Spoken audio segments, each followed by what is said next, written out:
Bonjour à tous, cette vidéo va maintenant concerner les chaînes de caractères pour faire suite aux tuples et aux listes. Comme je l'ai dit pour la vidéo sur les tuples, je vous invite à regarder celle sur les listes en premier, comme ça vous avez toutes les informations nécessaires pour les collections qui sont réutilisées dans ces vidéos. Donc comment on crée une chaîne de caractères? Eh bien la création se fait avec des guillemets, hein. On a vu les crochets pour les listes, les parenthèses pour les tuples. Ici, on crée avec des guillemets. Donc par exemple, je vais créer un mot, que j'appelle une variable que j'appelle mot. Je mets des guillemets et je mets par exemple bonjour.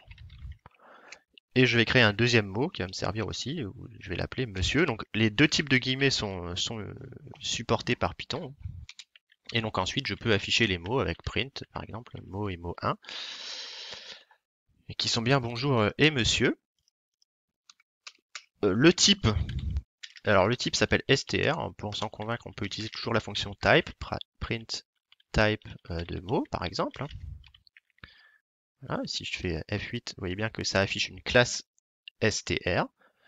Si je veux accéder au nombre d'éléments d'une chaîne de caractères, eh bien, c'est possible avec la fonction len. Ça, c'est plutôt pratique. Si imaginez qu'on vous demande combien il y a de lettres dans un texte, ou combien il y a de lettres dans un texte, oui, eh bien, vous utilisez la fonction len, ce qui est quand même plutôt pratique. Un print len de mots, par exemple. Si on veut comparer le nombre de lettres des différents mots, eh bien, on fait mot et mot 1. Ça, ce sont mes deux chaînes de caractères. Vous voyez que ça affiche 7 et 8.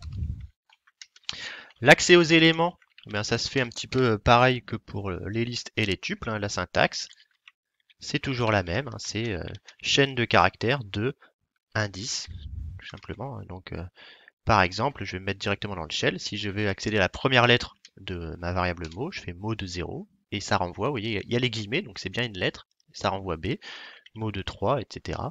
Ça renvoie J. Et comme pour les listes, l'indice commence à 0, hein. Donc il n'y a pas de difficulté particulière.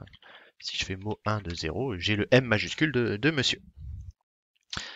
Alors, comme pour les tuples, c'est non mutable, donc faites très attention, on ne peut pas modifier une lettre d'un mot. Donc, euh, par exemple, str de 0 égale une lettre, égale, je sais pas moi, B, ne fonctionne pas. Donc, imaginez que vous vous rendiez compte que vous avez mis un B minuscule dans bonjour et non pas un B majuscule, et que vous fassiez mot de 0 égale grand B. Eh bien, voilà, il vous sort la même erreur que pour les tuples, str object does not support item assignment, donc il ne supporte pas de l'assignement, c'est non mutable. Donc par contre, je peux recréer mon mot en mettant bonjour avec le B majuscule. Et cette fois-ci, mot de 0, c'est bien devenu le B majuscule. D'accord? Donc faites très attention, c'est non mutable. Le parcours des éléments, bah, ça marche comme pour toute collection, hein. Comme pour les listes et les tuples. On peut parcourir par élément ou par indice, même si c'est moins utilisé pour les chaînes de caractères. Donc par élément, eh bien la syntaxe c'est toujours pareil, un for par exemple lettre, in mot. Donc ce qui ne doit pas changer, c'est le for in qui est en gras ici. Lettre, ça va être le nom de ma variable à chaque itération. Et mot, c'est la variable dont j'ai envie de parcourir les différentes lettres. Et bien je peux par exemple afficher chacune des lettres. Hop, pardon, F8. Et ici, ça a bien affiché toutes les lettres de bonjour, comme attendu. Je peux itérer par indice.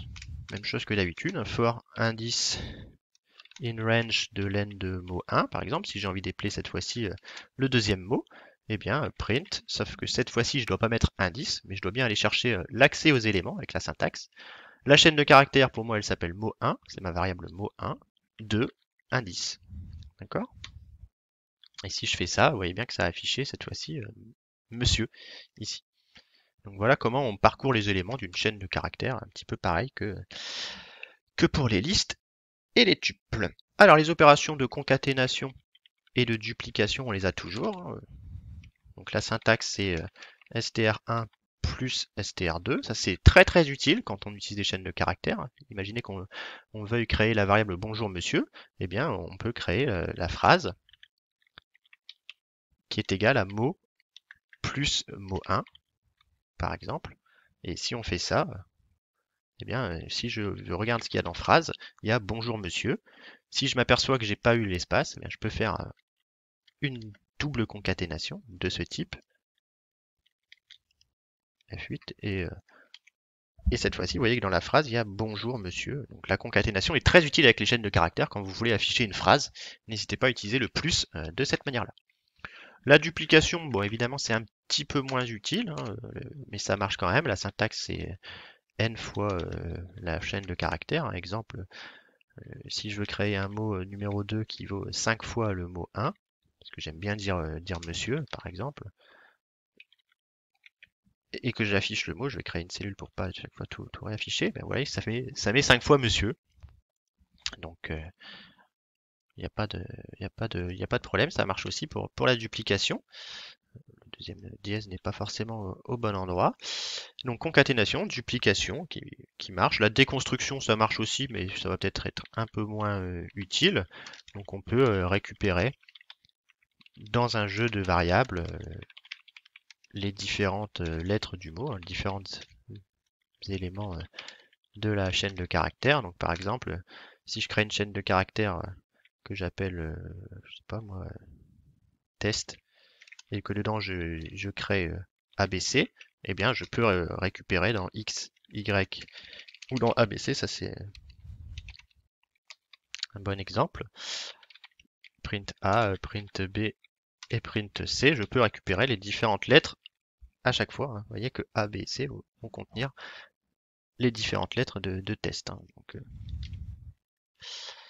Donc là où il faut être vigilant, c'est qu'il ne faut pas confondre la lettre A avec les guillemets de la variable A que j'ai créée. Donc c'est un petit piège pour vous. Ici, faites très attention à A et à A avec guillemets. D'accord, hein, ne pas confondre les lettres et les variables qui sont sans guillemets.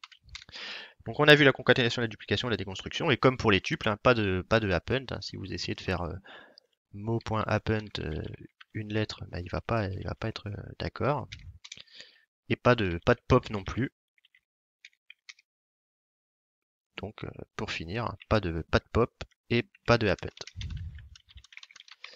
Donc voilà pour les chaînes de caractères, il n'y a pas grand chose à dire en plus que pour les tuples. Hein. Vous verrez qu'on va les utiliser au fur et à mesure de l'année. Donc si vous maîtrisez bien les listes, vous maîtriserez parfaitement listes, tuples et chaînes de caractères. La seule différence, c'est que les chaînes et les tuples ne supportent pas l'assignement, ils sont non mutables. Donc voilà pour cette vidéo sur les chaînes de caractères.